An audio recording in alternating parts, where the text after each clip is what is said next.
In a major unexpected win for Democrats, a judge ruled late last night that the new map put forward by Utah Republicans was struck down, and the judge instead imposed a new map that includes one district that Democrats are guaranteed to win, which you can see here in Salt Lake City. The Republicans' initial effort would have cracked Salt Lake City among 4 districts, resulting in 4 red districts that were no worse than R plus 19 among the 4 of them. That means 19 points more Republican than the rest of the nation. But the new map includes a district that Harris won by 24 points in 2024. So this ruling means that Democrats will net another unlikely seat in the 2026 election. The decision is the latest in a tumultuous back and forth on redistricting. The Republicans have redrawn maps in Texas, Missouri, Ohio, and North Carolina, netting them a total of 6 to 9 seats. Democrats have responded by redrawing the map in California, and along with this Utah ruling, they'll net 4 to 6 seats, which leaves Virginia, Maryland, and Illinois. I spoke with both sitting governors of Illinois and Maryland. Here's what they had to say on the issues of redistricting. Wes Moore from Maryland. At a time when we were watching Donald Trump commence this assault, and not just this assault on our state, but honestly, this assault on our democracy.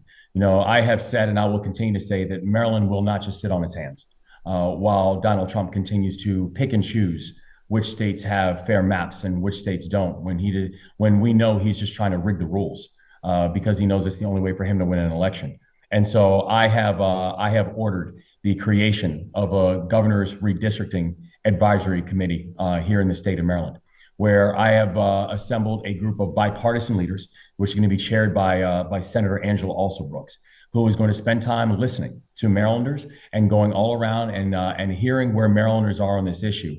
But with a very firm understanding that come next November in Maryland, we will have fair maps. And as all these states are going through their process of deciding whether or not they have fair maps or not, I'm here to say that so will Maryland. And here's J.B. Pritzker from Illinois.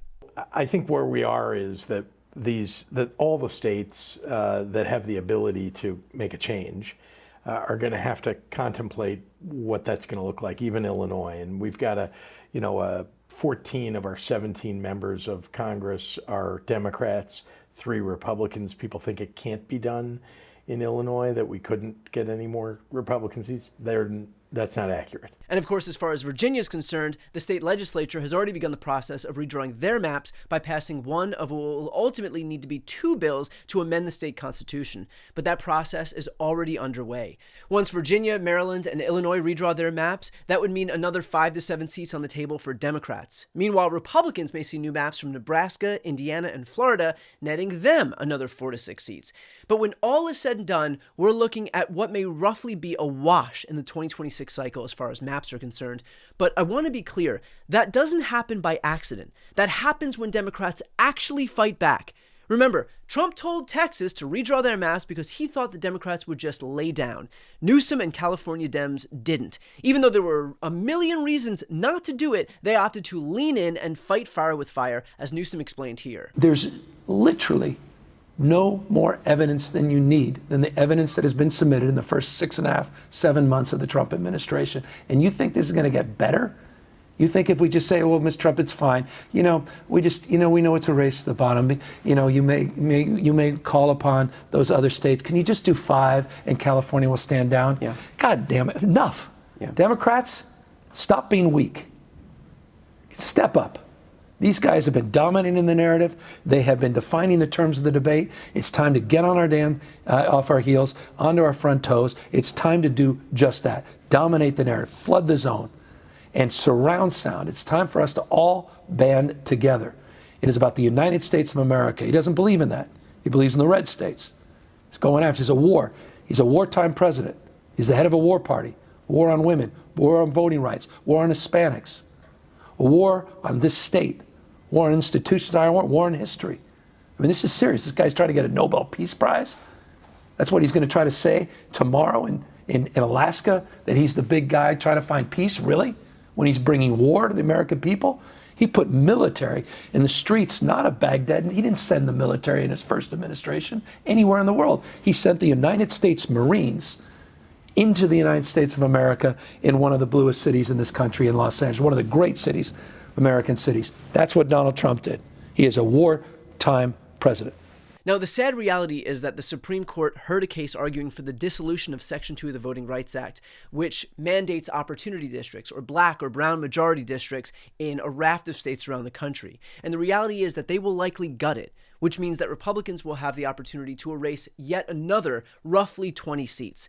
So I just want to be clear here. This is what we're up against. The Republicans, of which I include the 6 justices on the U.S. Supreme Court, will go to any lengths possible to entrench their own power, which underscores the fact that democratic reciprocation is not only necessary, it is existential, which I explained to Newsom here. The main point here is if you stand for any democratic ideal, all of it relies on having a functioning democracy. So if you're a governor or a state legislator in another state and you claim to want to combat climate change or expand healthcare or protect women's reproductive rights or make unions stronger or whatever it is, protect kids in schools from guns, whatever it may be, all of that relies on being able to survive in a functional democracy, to have the opportunity to be elected in the first place. And so if the House is rigged, if they're able to scientifically engineer maps so that Democrats are precluded from ever having the opportunity to win, none of it matters. Yes. And so we can defend, we can claim that we want to stand for something. We can, beat our chests about, standing up for our values. But if we can't do it, if there's no practical way, if there's no method to actually be in power, then none of that matters. And so this is the whole ballgame right here. God bless you. We're about to celebrate the 250th anniversary of our founding fathers. Co-equal branches of government, popular sovereignty, rule of law. You're spot on.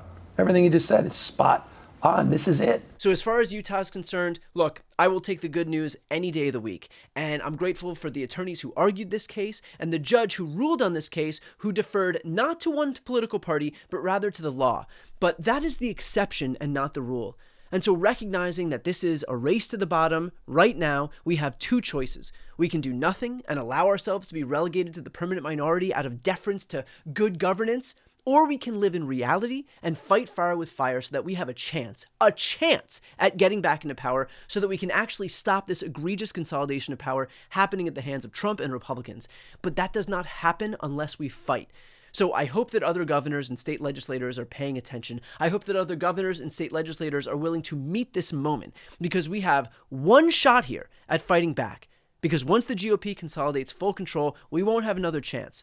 Remember, you are not in office to defend the institutions of government or the procedural tools of government or the norms of government. You are there to serve the people. And if that means relinquishing your reliance on the old way of doing things and recognizing the new battlefield that we're playing on, then that's what needs to be done.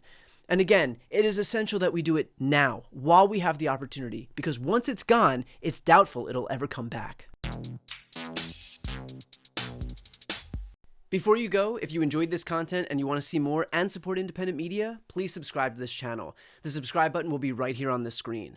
But second, the reality is that we are now in a political environment where this administration can lean on any of the social media platforms to suppress certain voices if they don't like critical coverage. That means my longevity here is in the hands of a few tech billionaires who are already making it clear that they are willing to cater to this administration. To that end, signing up for my newsletter is a way for me to reach you directly if that ever becomes necessary. I'll put the link right here on the screen as well, so please sign up. It's free, but there's also an option to do a paid subscription if you'd like to support me and my team. I really appreciate it. Thanks so much for watching.